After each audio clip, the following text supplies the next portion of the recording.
First, we should not underestimate that this is a unique moment where a US president, a Russian president, a Chinese president are dead against the Europeans. So this is the right moment for us. Wake up. And if... There have been many wake-up calls, Mr. President. Yeah, but I mean, if we don't believe in ourselves, no chance that the others will say suddenly they are super guys. So we have to be a little bit self-confident and deliver an agenda. And let me disagree with you on Ukraine, taking the example. When the war started in February 22, a lot of people were skeptical about our capacity to react. But matter of fact, what happened? Day one, we took sanctions on Russia, unanimity. We are taking the 20th package. And the Russian economy is suffering from that. Don't believe the fake news. They are suffering. Day one, we expressed our clear solidarity to Ukraine in a clear framework. We don't want to be part of this war directly because this is dealing with a nuclear country close to our borders, but we will contribute and help the Ukrainians in their resistance war.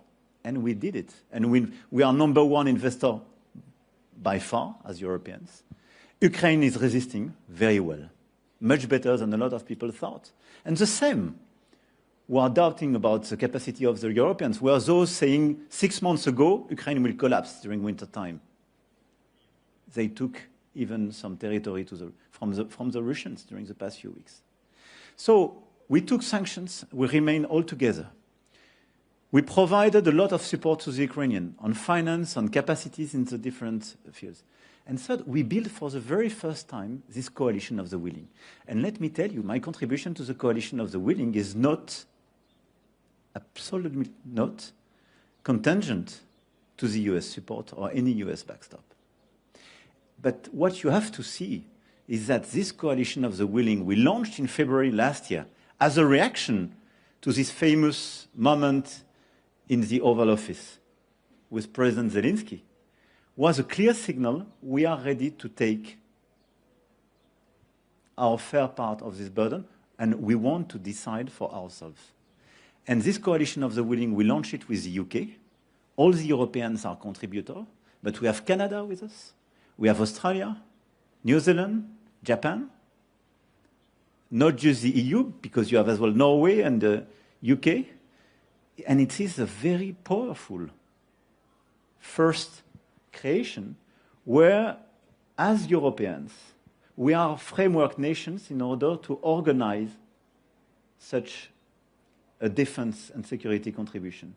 The US is welcome. It's super important if they provide the monitoring on the front line. It's very highly appreciated if they provide the backstop. But we already decided to do so. And what I decided for France to do is not contingent to the American involvement. But let me ask you both something. It's a mystery to me. Europe has Airbus. Airbus is a global success story. Why can't you work on a joint, fighter, next-generation fighter? I know you're very frustrated by this. You've been trying very hard to have European, cooperation on this. Why is this happening? Is it national egos? Is it business interest? What's the reason behind all this delay and all this hesitation? Well, we're not building any fighters. We're just buying them. We'd just like to participate. But you're right. We'd just like to participate more in this project. You have the same boats, right? You have the same frigates. But this is a pretty good example of streamlining our purchases, getting better prices, having Greek shipyards contribute, and they can contribute more. I think it is a very, very good example of what we mean by streamlining standards and by obtaining economies of scale. You mentioned the example of Airbus, and I think it's a correct one. The problem is that our merger rules were simply looking at the single market. So we tried to prevent companies from becoming too big to take an advantage vis-à-vis other European players. This logic is completely outdated these days, in certain sectors at least. You remember there was a famous train merger that never happened because the European Commission at the time felt that it was a threat to the single market. But now we're competing with powerhouses. China, which is, as the President said, heavily subsidizing a series of sectors and is expanding in high-end manufacturing. And we should be perfectly lucid that the combination of AI and robotics at the scale at which is happening in China is a colossal threat to our entire manufacturing sector, not just the sectors where the Chinese are competing now. So we need to be aware of that. So change the merger rules and be more generous with European champions. For example, I mean, we are a medium-sized country. When Euronext came and wanted to buy our stock market, the opinion of the government was positive, because we understand that we need to be part of bigger companies in order to achieve scale. And when it comes to the next generation fighter, I really do hope that you will find a way to sort it out with the Germans, because it seems inconceivable to me, because we want to be part of this project, that we will be faced with a choice of choosing between two sixth-generation fighters. We don't have the luxury in Europe to do that. So I have full confidence in Emmanuel and Friedrich, because they know they take this very seriously. You know, there are companies, of course, there's Airbus, there's Dassault, not always very easy to deal with, but I really think we need to twist their arm. We have to have one sixth-generation fighter. Can you deliver on this front, Mr. President? We have to deliver. And I think there is no... I mean, this is to be consistent with what we've said from the very beginning of this discussion. If you look at the global competition and the global order, what we need as Europeans is common standards, much more simplification. As long as we have 6 times, 7 times, 8 times more standards than the US, when you speak about missiles, fighter jets, and so on, there is no chance to be competitive in this world.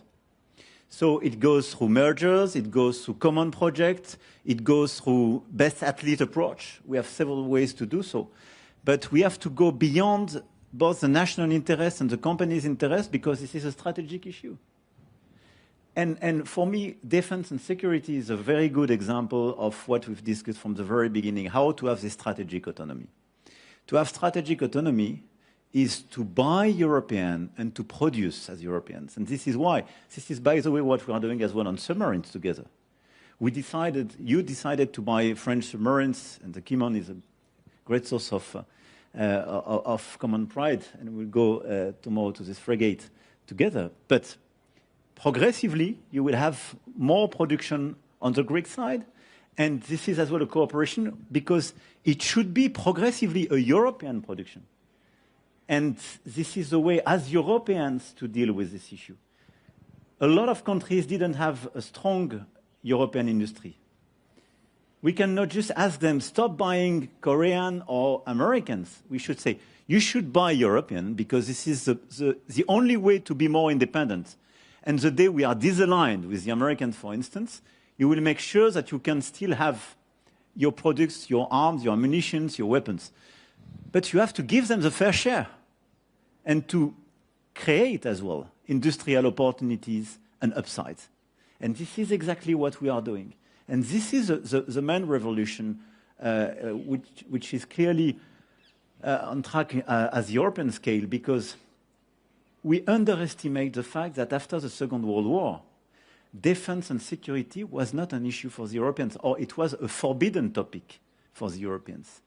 It was a national issue, and we were not supposed to cooperate at the scale of the European Union. And the big father was the US, and a big furnisher for a lot of countries. And what is changing progressively is the fact that we decide to have this common solidarity with common programs. So yes, we have to deliver.